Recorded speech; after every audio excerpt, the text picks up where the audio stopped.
3 महामंत्र। ओम त्वमेव साक्षात् श्री महालक्ष्मी महासरस्वती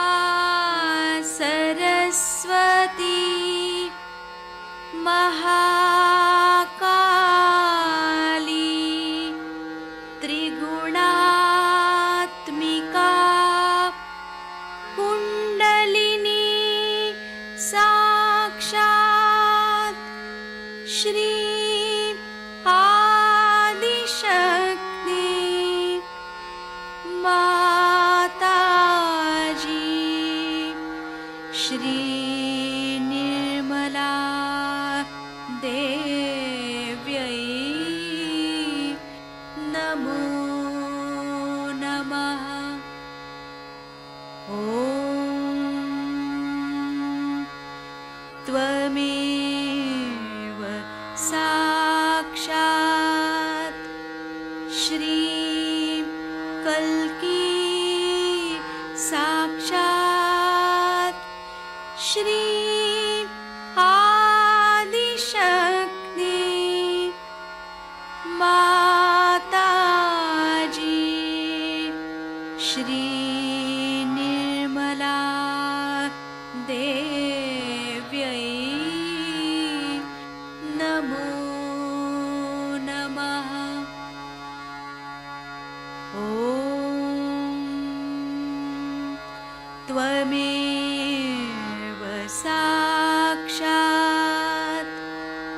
श्री कल्की साक्षात् श्री सहस्रार स्वामिनी मोक्षप्रदायिनी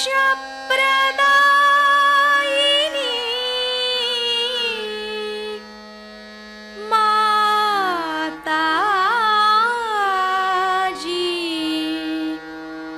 श्री निर्मला देव्यै नमो नमः। श्री गणेश मंत्र। ओम त्वमेव साक्षात् श्री गणेश साक्षात् श्री आदिशक्ति माताजी श्री निर्मला देव्यै नमो नमः।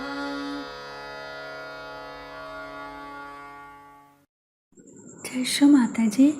दोनों हाथ माँ के सामने, हृदय में श्री माता जी को देखेंगे। परम पूजनीय श्री माता जी, कृपा करके हम सभी के हृदय में अपना स्थान ग्रहण कीजिए। बार बार श्री माता जी को हृदय में आवाहन करेंगे। श्री माता जी, कृपा करके हम सभी के हृदय में अपना स्थान ग्रहण कीजिए। श्री माता जी, हम सबको क्षमा कर दीजिए, हम सभी अज्ञानी हैं। संपूर्ण चित्त बीचों बीच हृदय में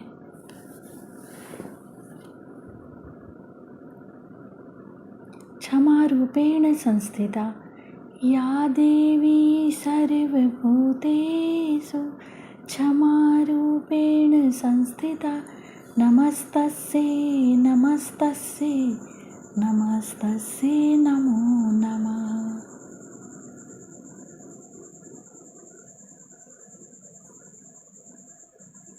धीरे धीरे अपने संपूर्ण चित्त को दोनों हाथों पे अपने चित्त में श्री माता जी को हमेशा रखेंगे। धीरे धीरे अपने संपूर्ण चित्त को लेफ्ट विशुद्धि पे बाह्य विशुद्धि पे संपूर्ण चित्त। श्री माता जी, आपकी परम कृपा में मैं केवल एक शुद्ध आत्मा हूँ। श्री माता जी, आपकी परम कृपा में मैं केवल एक शुद्ध आत्मा हूँ, इसीलिए मैं दोषी नहीं हूँ। श्री माता जी, मैं बिल्कुल भी दोषी नहीं हूँ। श्री माता जी, मैं बिल्कुल भी दोषी नहीं हूँ। श्री माता जी, मैं बिल्कुल भी दोषी नहीं हूँ। संपूर्ण चित्त बाह्य विशुद्धि पे ही श्री विष्णु माया मंत्र ओम त्वमेव साक्षात् श्री विष्णु माया साक्षात् श्री आदि शक्ति माता जी श्री निर्मला देव्यै नमो नमः।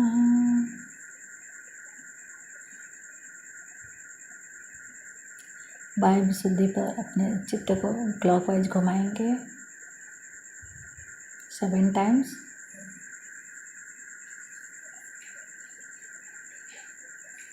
श्री माता जी, आप ही ने तो हमें आत्मा बनाया है, हमें सभी प्रकार के दोष भावनाओं से मुक्त कीजिए। श्री माता जी, कृपा करके हमें सभी प्रकार के दोष भावनाओं से मुक्त कीजिए।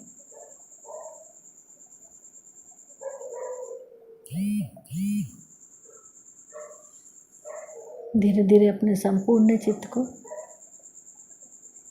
लेफ्ट आज्ञा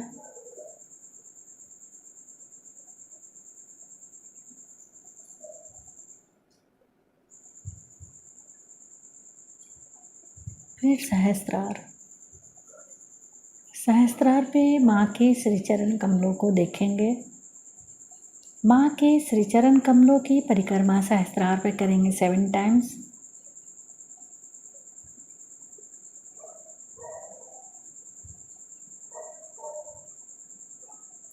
श्री माता जी, कृपा करके हमें निर्विचार कर दीजिए।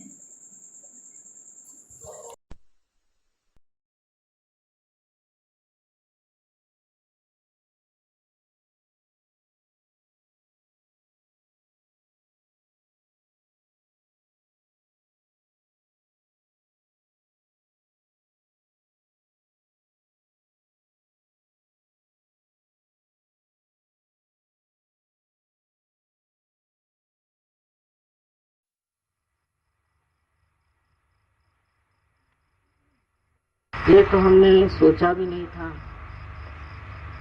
इस नागौर में 25 साल बाद इतने सहज योगी एकत्रित हुए।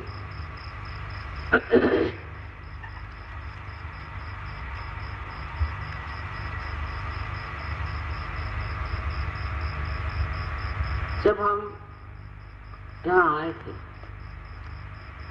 तो ये विचार नहीं था कि इस वक्त शस्त्राल खोला जाए। सोच रहे थे कि अभी देखा जाए मनुष्य की क्या स्थिति। मनुष्य अभी भी उस स्थिति पे नहीं पहुंचा जहाँ वो आत्म साक्षात्कार को समझ सके। हालांकि इस देश में साक्षात्कार की बात अनेक साधु संतों ने सिद्धों ने की है और इसका ज्ञान महाराष्ट्र में तो बहुत ज्यादा है। कारण यहाँ जो मध्य मार्गी थे, जिन्हें नाथपंथी कहते हैं, जो नाथ लोग, उन लोगों ने आत्म कल्याण के लिए एक ही मार्ग बताया था, आत्मबोध का। खुद को जाने बगैर आप कोई भी चीज प्राप्त नहीं कर सकते। ये मैं भी जानती थी, लेकिन उस वक्त जो मैंने मनुष्य की स्थिति देखी वो बहुत विचित्र थी कि वो जिन लोगों के पीछे भागते थे उनमें कोई सत्यता नहीं, उनके पास सिवाय पैसे कमाने के और कोई लक्ष्य नहीं। और जब मनुष्य की स्थिति ऐसी होती है जहाँ वो सत्य को बिल्कुल ही नहीं पहचानता, उससे सत्य की बात कहना बहुत कठिन, और लोग मेरी बात क्यों सुनेंगे।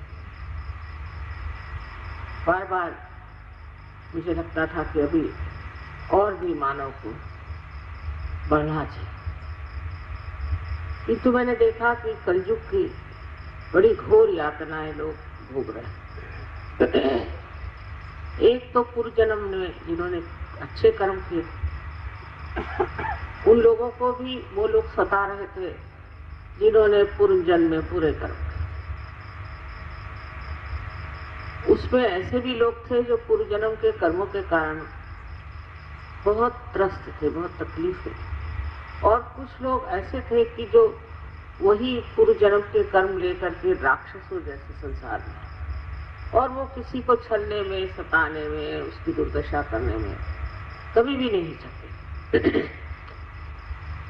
तो दो तरह के लोग तो मैंने देखे खास, एक जो पीड़ा देते हैं और एक जो पीड़ित। अब ये सोचा था कि इसमें से इसकी ओर नजर पर जो लोग पीड़ा देते थे उस बहुत अपने को सोचते थे कि वह संपूर्ण इंसान परफेक्ट, उनमें यह कल्पना ही नहीं थी कि वो दूसरों को तकलीफ दे रहे, परेशान कर रहे। और दूसरे जो लोग पीड़ित थे वो बर्दाश्त कर रहे थे, शायद मजबूरी की वजह से हो, या उनको कभी भी ये मालूम ही नहीं था कि इस तरह की जो किया करता है उसका प्रतिकार करना चाहिए, उसका विरोध करना चाहिए। उस वक्त यही सोच रही थी कि मनुष्य तब ये सोचेगा कि हमें बदलना, हमारे अंतर एक परिवर्तन आना, क्योंकि दोनों भी अपने तरह से खुद को समझा बुझा कर चुके। कुछ लोग ज्यादा तकलीफ देते थे और कुछ लोग कम, और कुछ लोग ज्यादा तकलीफ बर्दाश्त करते थे और कुछ लोग कम। ऐसी समाज की स्थिति थी, चाहे वो भगवान के नाम पर हो, चाहे वो राष्ट्र के नाम पर हो, और चाहे वो राजनीतिक हो, या जिसे कहते हैं हम लोग इकोनॉमिकल हो। किसी की गरीबी तो किसी की बहुत अमीरी। इस प्रकार इस देश में एक तरह की छलना चल रही, जिसको कि मैं समझती थी जब तक मनुष्य बदलेगा नहीं, जब तक वो अपने को पहचानेगा नहीं, जब तक वो अपने गौरव और अपनी महानता को पाएगा नहीं, तब तक वो ऐसे ही काम करता है। ये सब मेरे दिमाग में था ही बचपन से ही, और मैं ये सोच रही थी कि इस मनुष्य को समझना जरूरी है। तो पहले तो मैंने मनुष्यों का बहुत अभ्यास किया, तटस्थ रह के, साक्षी रूप रह करके मैंने समझना चाहा कि मनुष्य क्या, इसमें क्या क्या दोष, कौन सी खराबी, और किस लिए वो इस तरह सोचता। तब उस नतीजे पे मैं पहुंची कि मनुष्य के अंदर एक तो या तो अहंकार बहुत ज्यादा है, और या तो उसके अंदर है प्रति अहंकार, इसे हम कहते हैं कंडीशनिंग बस।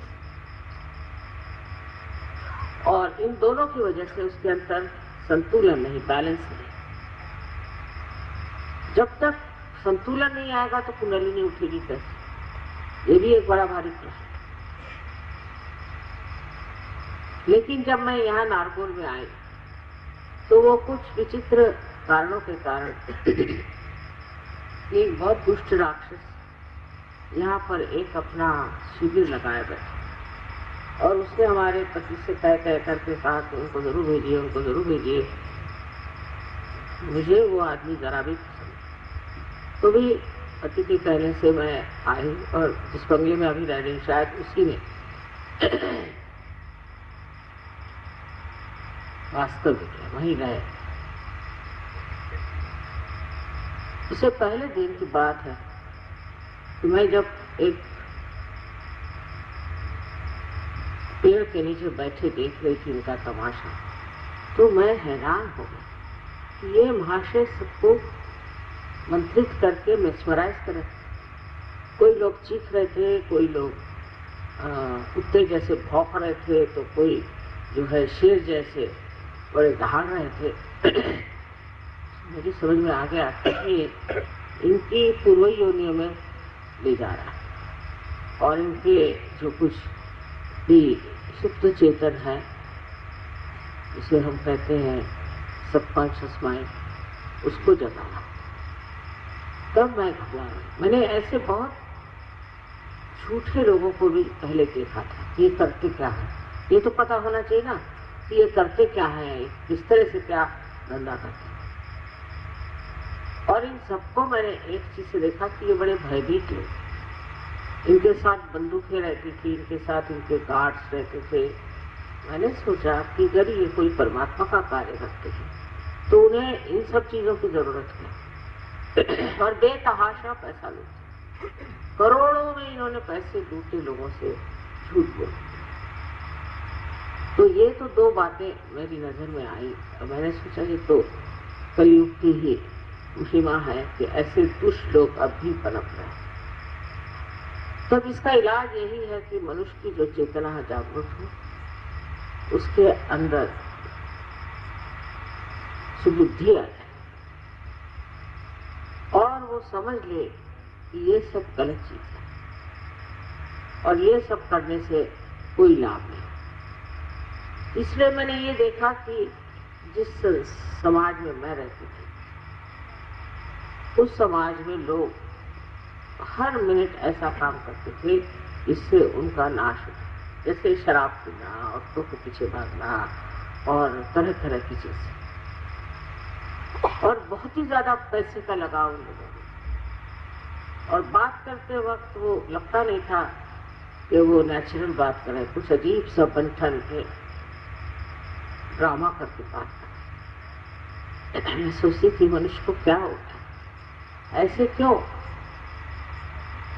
गुलामी में फंसा हुआ है और इस तरह के गलत काम कर रहा है। लेकिन मैं किससे करती, मैं तो बिल्कुल अकेली।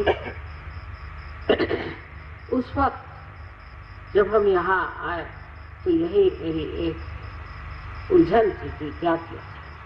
यहाँ आने पर जब मैंने देखा कि ये राक्षस लोगों को मेस्मराइज कर रहा था, तब मेरी समझ में आया कि अब अगर संस्कार नहीं खोला गया किसी तरह तो न जाने लोग कहाँ से कहाँ पहुंच जाएंगे। और इनके जो असर है, इससे जो साधक हैं, जो परमात्मा को खोज रहे हैं, सत्य को खोज रहे हैं, न जाने कहाँ जाकर पहुंचे। तब जब देखने के बाद दूसरे दिन सवेरे मैं रात भर वहीं समुद्र के किनारे रही, अकेली थी, बड़ा अच्छा लगा, कोई कुछ कहने वाला नहीं। और तब मैंने ध्यान में जाकर अपने अंदर देखा और सोचा अब शस्त्रार्थ खोला गया।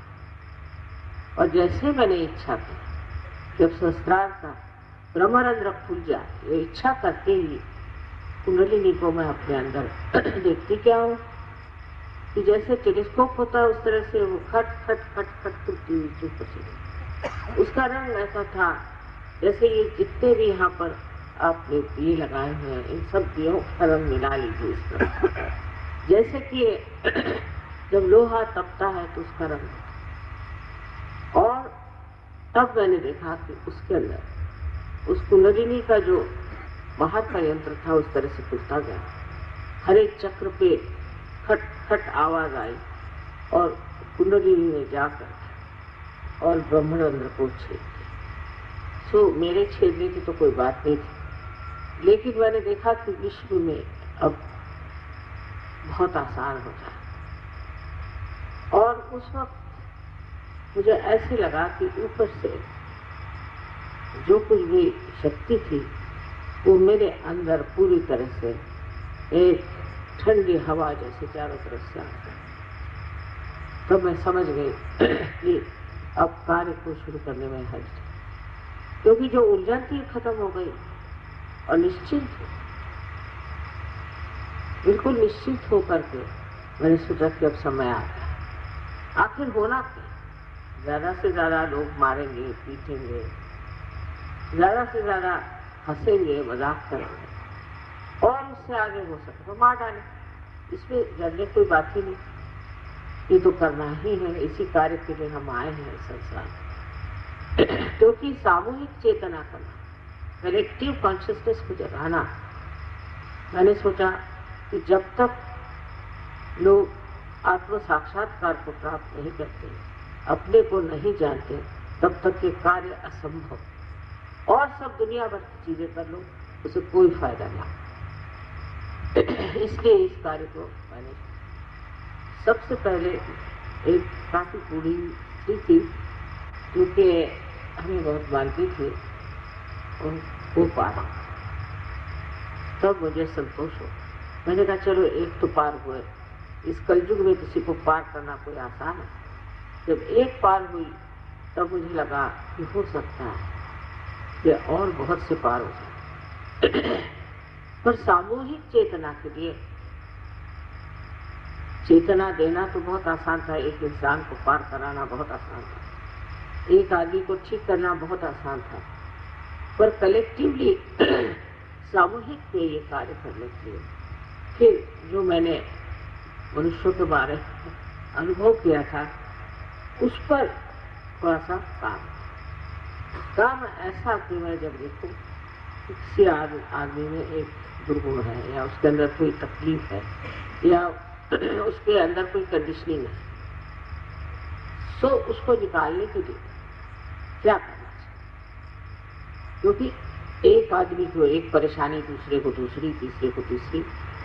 अगर सामूहिक कार्य करना है तो एक ही जागरण से सबको लाभ होना चाहिए, सबको फायदा होना चाहिए।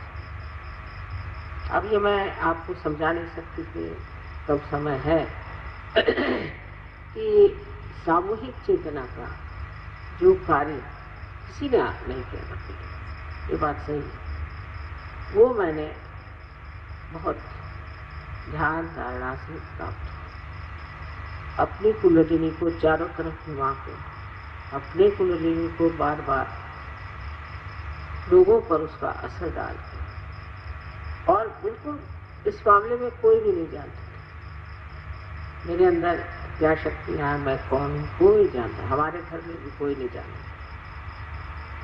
और ससुराल में भी कोई नहीं जानता था, मैं में भी कोई नहीं जानता। और मैंने कभी किसी से बताया, क्योंकि बताने से भी खोपड़ी में जाना तो आसान चीज नहीं है। इंसान की खोपड़ी ऐसी मैंने देखी, इसमें तो कोई भी विचार घुसना बहुत मुश्किल। सब अपने को घमंड में बैठे हुए, सब अपने दूसरे को समझ रहे हैं। अब इनको कौन बताए? जैसे कबीर ने कहा, कैसे समझाऊं सब जगह। मुझे तो लगा अंधा नहीं है, पर अज्ञानी बहुत, एकदम अज्ञान का भंडार, और ये इतना सूक्ष्म ज्ञान इनको कैसे दिया जाए। लेकिन कुंडलिनी उस लेडी की, उस देवी की जब जागृत हुई, तो मैंने देखा कि उसके अंदर एक सूक्ष्म शक्ति आ गई, और वो उस सूक्ष्म शक्ति से मुझे समझने लगा। उसके बाद 12 आदमी पार, और पार होने के बाद हैरान हुए, क्योंकि आंखों में एकदम चमक आ गई, और वो देखने लगे सब चीजें। एक अजीबोगरीब संवेदना उनके अंदर आई, जिससे वो महसूस कर रहे हैं। और शुरुआत के 12 लोगों के हर एक चक्र पर मैंने अलग अलग कहा, क्योंकि जो नींव में चीज पड़ती है वो मजबूत होनी चाहिए। उसकी मजबूती करने के लिए काफी मेहनत करनी, क्योंकि हालांकि उनकी कुंडली जागृत हो गई थी, पर आप जानते हैं कि कुंडलिनी को जागरूक करने के बाद भी उसको ठीक दशा में ले जाने के लिए ध्यान धारणा आदि करनी, और उसको बिठाना पड़ता। तो इन 12 आदमियों पर मैंने बहुत मेहनत की, और उस मेहनत के फलस्वरूप ये जरूर मैंने जान लिया कि अगर ये 12 आदमियों की 12 प्रकृतियां, और इनको साथ में बिठाते ही साथ किस तरह से कहना चाहिए कि आत्मा की जो प्रकाश शक्ति है उसको किस तरह से संगठित करना चाहिए, उसको किस तरह से, जैसे कि सुई में हम फूल पिरोते हैं, तो वो समग्रता किस तरह से अपना, इन 12 आदमियों की अलग अलग प्रकृतियों को इस तरह से एक सूत्र में बांधा। और जब उनकी जागृति हो गई तब मैंने देखा कि उनके अंदर, सबके अंदर एक सूत्रता बनती जा रही, धीरे धीरे बनती। थोड़ी बहुत मेहनत भी करनी पड़ी मुझे, लेकिन किसी को बताने के लिए, जनता जनार्दन को बताने के लिए मैंने सोचा अभी उसके लिए आसान नहीं, लोगों को समझने में बात नहीं। फिर कावजी जहांगीर हॉल में एक प्रोग्राम का आयोजन, वहां मैंने पहले बताया कि कितने राक्षस आए, कितने राक्षसी आए, ये लोग क्या करेंगे। तो सब घबरा लगे कि अगर ऐसे माता जी बात करेंगी तो इनको कोई भी मदद कर देगा नहीं। तो सबने कहा, मुझसे बताया कि ऐसे बातें आप मत करिए, नहीं तो बड़ी मुश्किल हो जाएगी। मैंने कहा अभी तक तो मुझे मारने वाला कोई पैदा नहीं, और आप लोग निश्चिंत हैं। धीरे धीरे ये जो छोटी छोटी सरिताएं थी, सबके अंदर छोटी छोटी नदियां थी कुंडलिनी की, उनको मैंने कहा कि आप लोग सब मेरे कुंडलिनी पर ध्यान दें। तो ध्यान करते ही वो निर्विचार होता, और निर्विचार होते ही साथ उनको ये लगे कि मेरे साथ उनका बड़ा तादाद है। फिर ये निर्विचारिता बढ़ने लगी। धीरे धीरे सामूहिकता का एक नया प्रकाश हुआ। ये पहले मैंने कावजी जहांगीर हॉल में देखा। हिंदुस्तानी लोग जो है, भारतीय लोग हैं, ये इस भूमि में इसलिए पैदा हुए हैं कि ये बड़े धार्मिक, बहुत ही सुंदर इनका जीवन रहा होगा, क्योंकि हिंदुस्तान में इतनी मेहनत नहीं करनी, बहुत जल्दी लोग पार हो जाते थे। शुरुआत में जरूर थोड़ा बहुत समय लगा, लेकिन प्रदेश में तो हाथ टूट जाता, किसी की कुंडली नहीं उठाना मुझे ऐसा लगता है जैसे पहाड़ उठाए चले, और फिर धड़ से नीचे गिर गए, उठाओ फिर धड़ से गिर। और फिर जब कलेक्टिवली सामूहिक में तो बड़ी मुश्किल, और अजीब और गरीब सवाल पूछना, और ये और वो दुनिया भर की बातें। जब मैं उसका जवाब देती तो हैरान हो जाती कि ये इतना जानती कैसे है, इनको ये सब मालूम कैसे। बड़ी मेरी परीक्षा कर क्योंकि अहंकार बहुत ज्यादा। अब धीरे धीरे ऐसी चीज हुई, जैसे लंदन में पहली मर्तबा 7 सहयोगी आए, वो 7 हिप्पी थे पहले और ड्रग्स लेते थे, उनसे वो सहयोगी बन गए। इससे मतलब ये तो हुआ कि एक तरह का सहारा मिल गया, निश्चिंती हो गई कि सहयोग से लोग ड्रग छोड़ दें।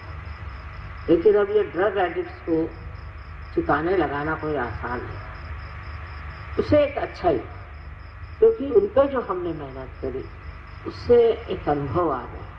कठिन से कठिन भी कोई इंसान हो, जब उसकी इच्छा होती है कि उसे योग प्राप्त होना चाहिए, उसे आत्मज्ञान होना चाहिए, इच्छा मात्र अगर हो तो वो पार हो जाए। तब मैं सबसे कहती थी कि आप हृदय से इच्छा करें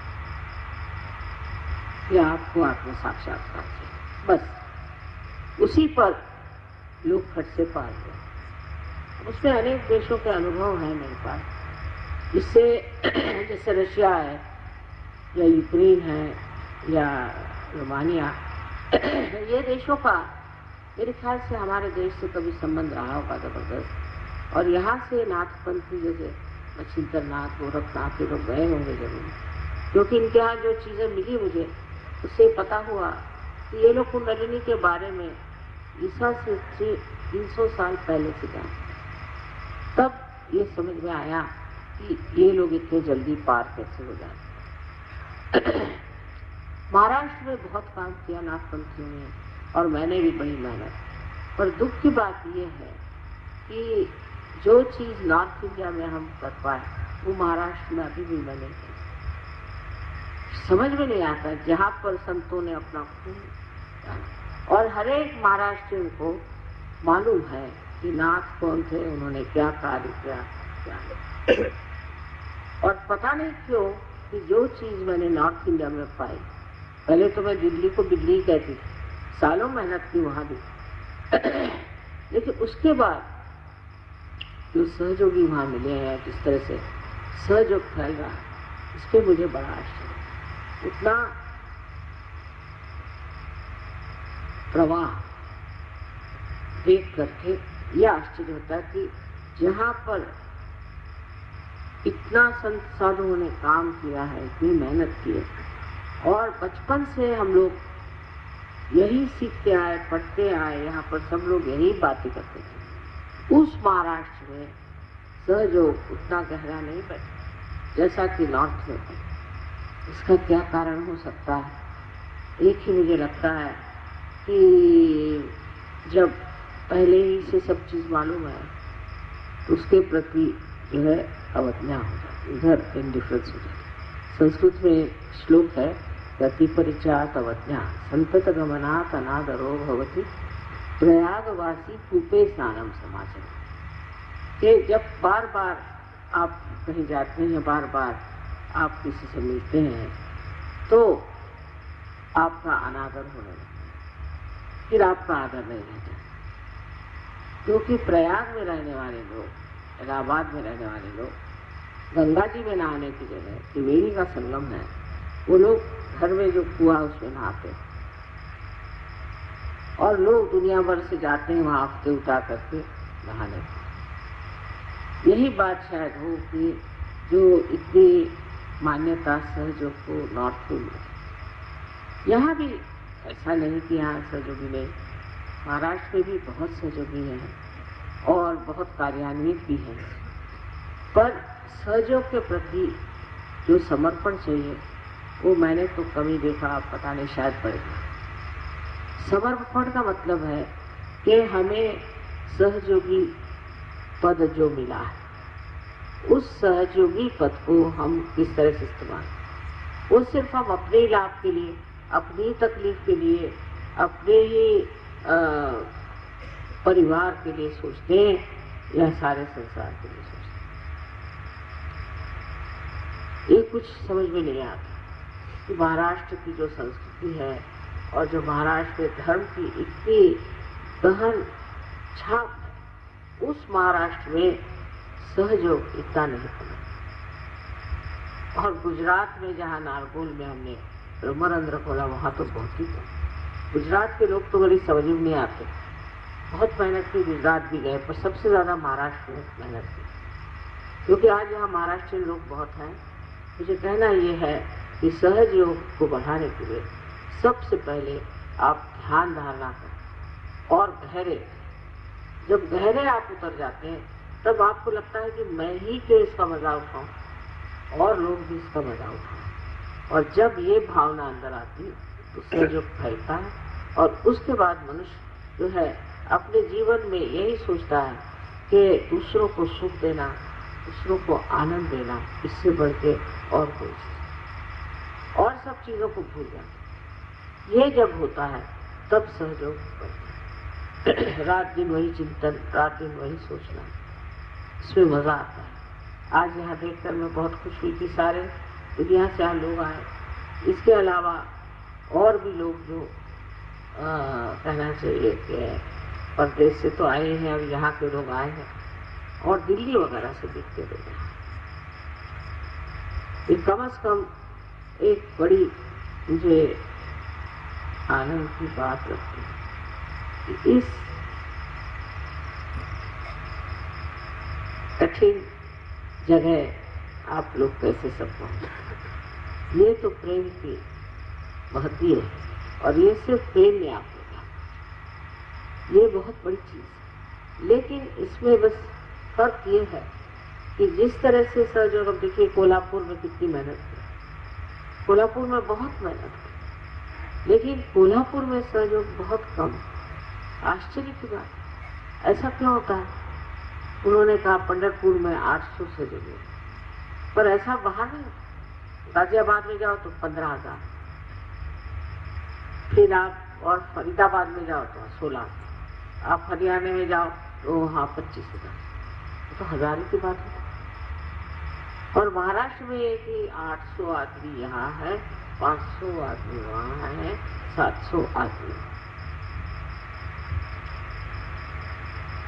इसका कारण क्या है मैं आज तक नहीं समझ पाई। यही अगर सोचना है, यही सोच सकते हैं कि यहाँ पर आत्मज्ञान, आत्मबोध, महानुभाव पंथ आदि अनेक चीजें इतनी ज्यादा असलियत की हो गई कि अब इधर ध्यान ही नहीं।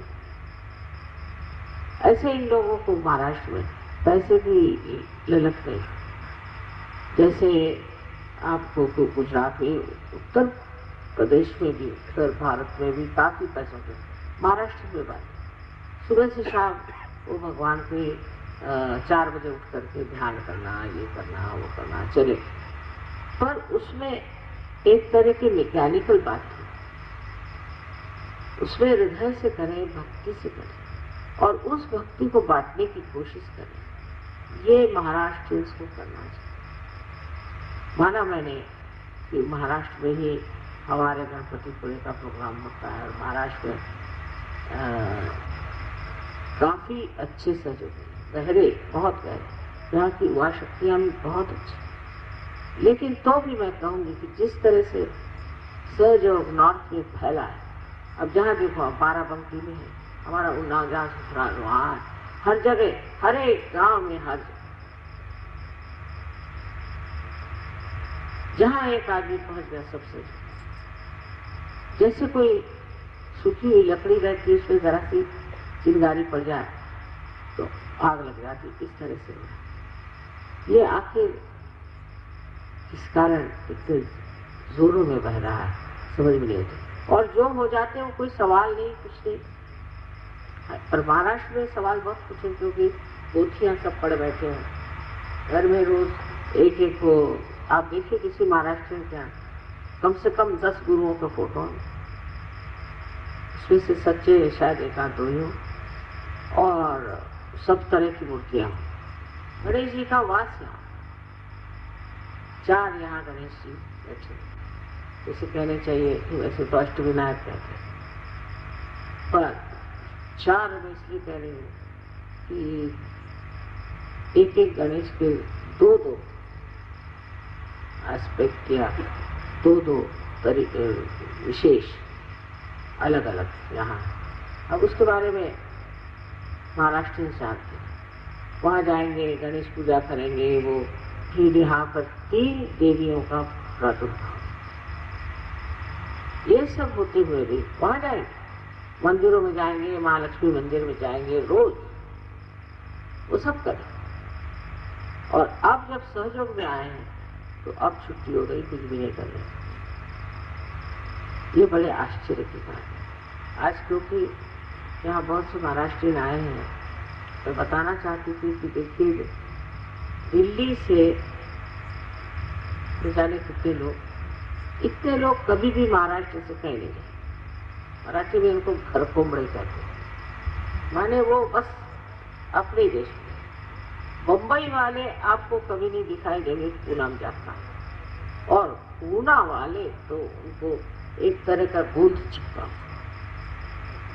मैं इसलिए कह रही हूँ ये सब बात खुलेआम कहने से कभी कभी ठीक हो जाए। खुलेआम कहना पड़ा कि महाराष्ट्र में जो सहयोग का ठिकाना हुआ है, उससे तो इनके आठौले जो है वो अच्छे बकते हैं सिर्फ, लेकिन लाखों लोग आए। गुजरात का तो क्या है, इनके तो ऐसे ऐसे गुरुओं को पकड़े, पर महाराष्ट्र को क्या, जिसमें रामदास स्वामी ने सब गुरुओं की चर्चा की और उसमें बताया है कि इतना ही नहीं,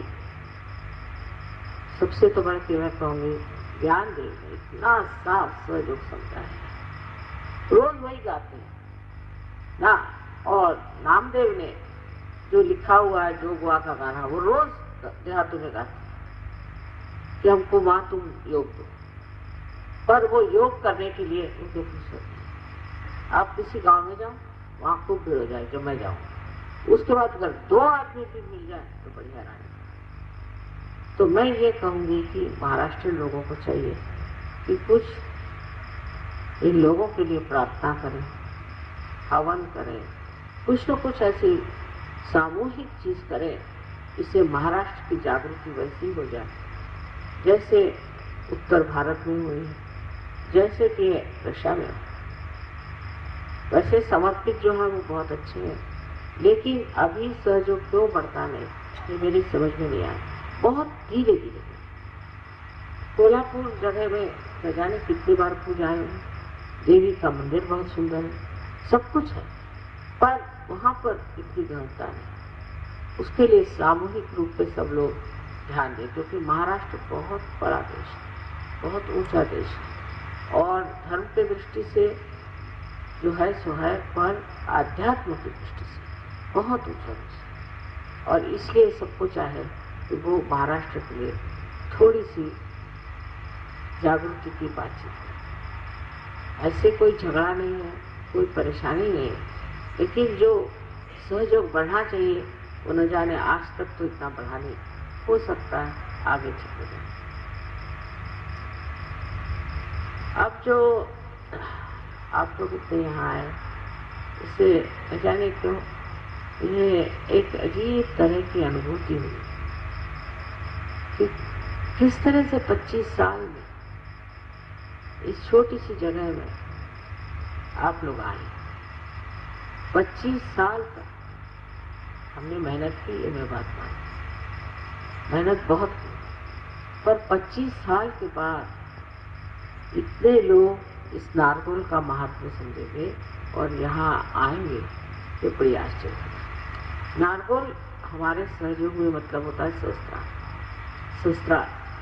और जब मैं यहाँ आई, यहाँ की वनस्पति देख के वगैरह बहुत तबीयत खुश हो गई, और एकदम अंदर से जैसे लगा कोई प्रकृति की किसी बड़ी भारी आशीर्वादित जगह हम आए, बहुत अच्छा। और जब वो तो मई का महीना था, लेकिन मुझे बिल्कुल नहीं गर्मी लगी हुई। जब सहयोगी आते तो ठीक है, उनकी गर्मियां में खींचती रहती, लेकिन वहाँ यहाँ तो कोई सहयोगी नहीं थे, कुछ गर्मी नहीं लगी। और जब सहस्त्रार्थ तोड़ा तो मैंने देखा कि कोई इसके बारे में कुछ जानता ही नहीं है। ज्यादातर गुजराती लोग थे, उसमें महाराष्ट्रियंस कम थे, और महाराष्ट्र में ही जो चीज इतनी खुल करके लिखी, कितनी ही किताबें आप देखिएगा महाराष्ट्र में, असली किताबें हैं, उसमें झूठ नहीं, जो सत्य है वही लिखा हुआ है, चक्रों पे लिखा हुआ है, कुंडलिनी पे लिखा हुआ है, सब कुछ इतना लिखने पर भी यहाँ उस ज्ञान को प्राप्त करने के बाद लोग उसका इस्तेमाल करें तो न जाने कितना बढ़ सकता, कितना यहाँ सहयोग बढ़ सकता। अब हमारी जो सहयोग की प्रणाली है वो इतने लोगों में फैल गई, इतनी गहरी पहुंची, जो आप ड्रामा देखो से समझ गए। इस ड्रामा में उन्होंने दिखा दिया अपने दिमाग से सोच करके कि माँ क्यों आई। कि सब लोगों ने कहा कि हमने बहुत मेहनत करी, हमने पूरी कोशिश करी कि इंसान जो है वो आध्यात्म में आ जाए और परमात्मा की ओर उसकी नजर जाए और उसको किसी तरह से योग प्राप्त हो, और कुछ चीज बनी नहीं।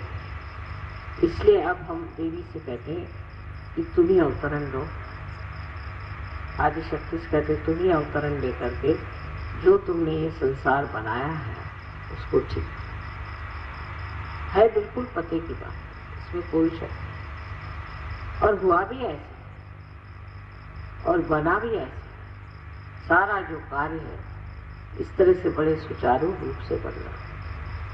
और जिस वक्त में ब्रह्मरंध्र को तोड़ा था, उस वक्त सोचा भी नहीं था मैं कि मेरे जीवित रहते हुए इतना मैं कार्य देख सकता। पर ये कुंडलिनी की महिमा और परम चैतन्य का कार्य। परम चैतन्य से तो मैं खुद हार गई कि पता नहीं क्या करते रहा। हालांकि मेरी शक्ति है, लेकिन ये परम चैतन्य आप देख रहे हैं, तरह तरह के फोटोग्राफ्स मेरे बना रहे हैं, तरह तरह के चमत्कार दिखा रहे हैं, 50 तरह के चमत्कार।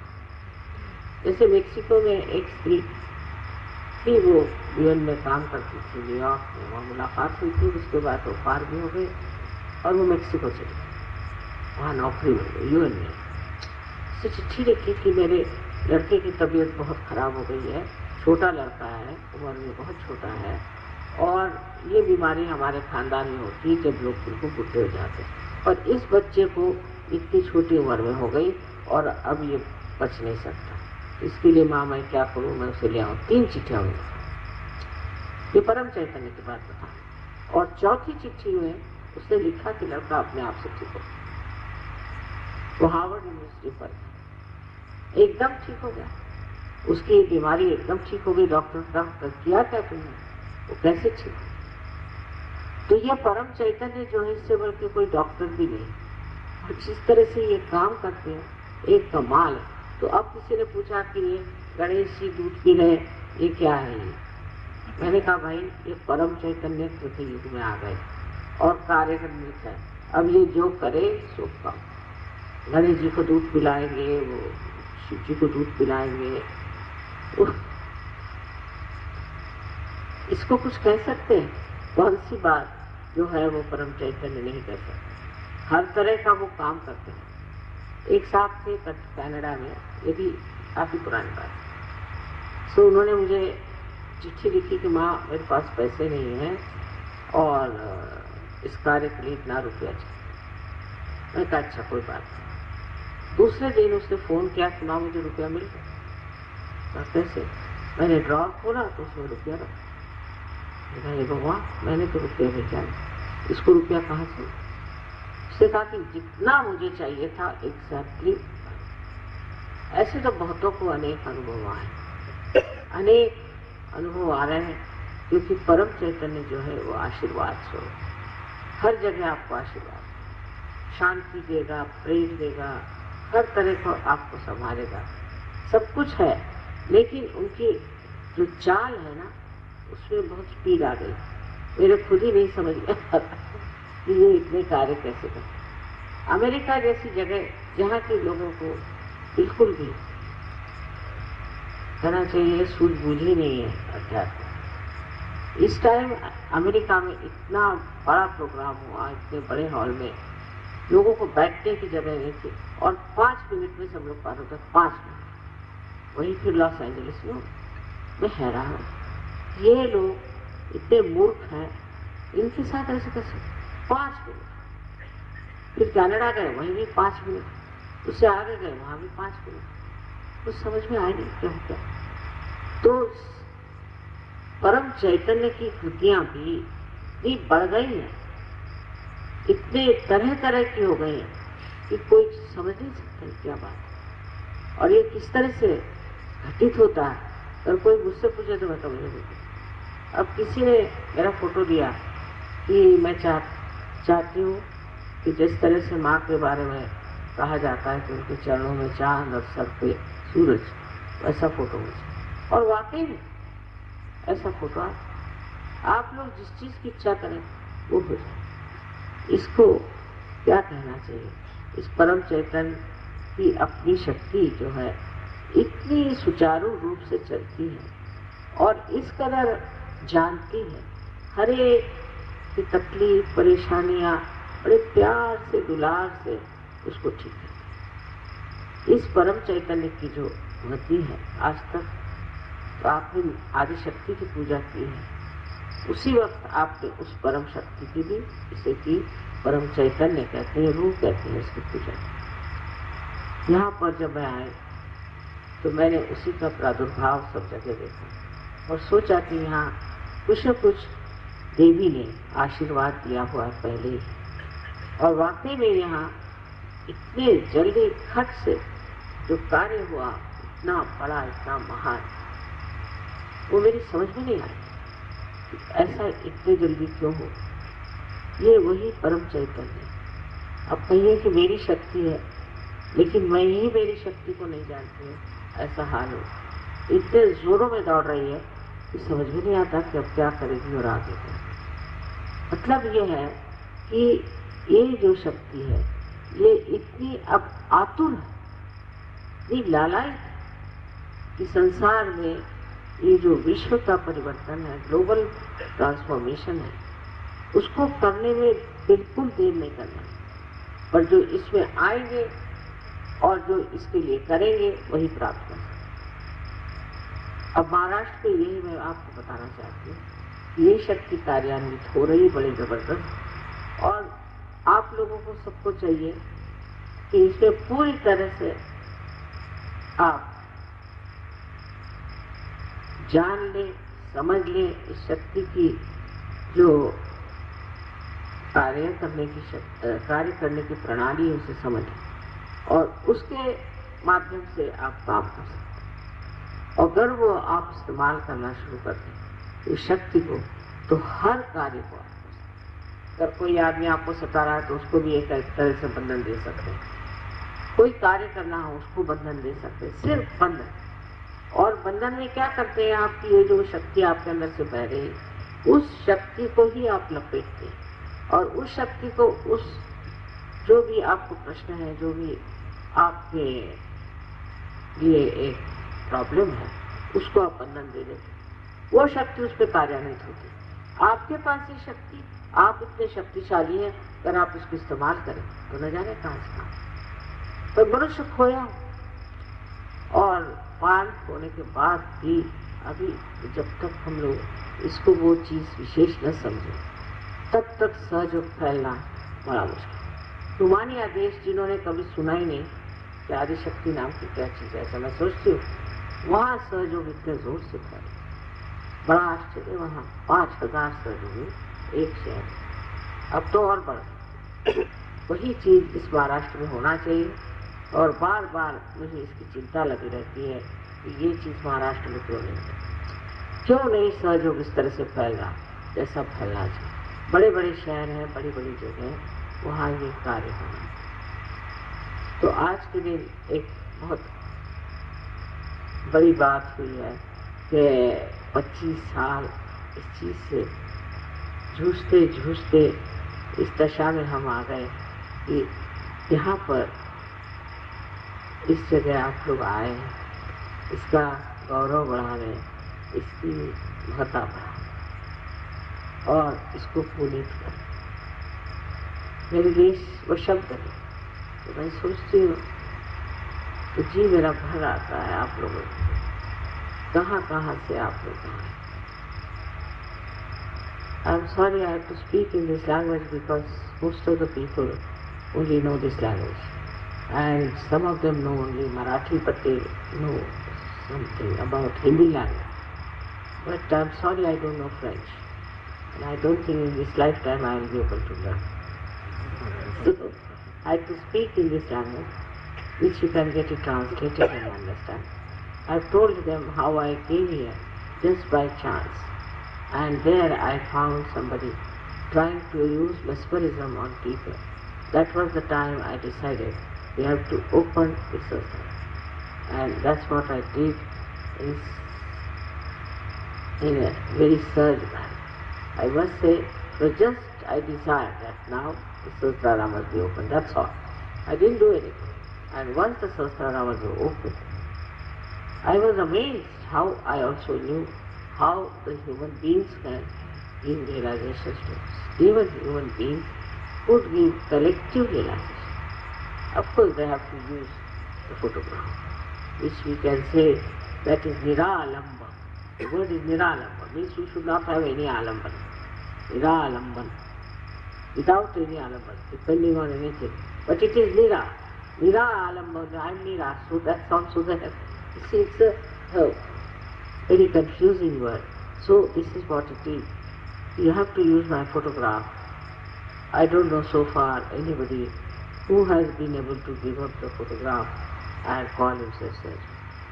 I don't compulsorily say you must have a photograph, but they know the positive side of it. That's why they use it. I've told so many times about this realization. That's how you have come to this far-fetched place. I'm very much thankful to you for that. May God bless you.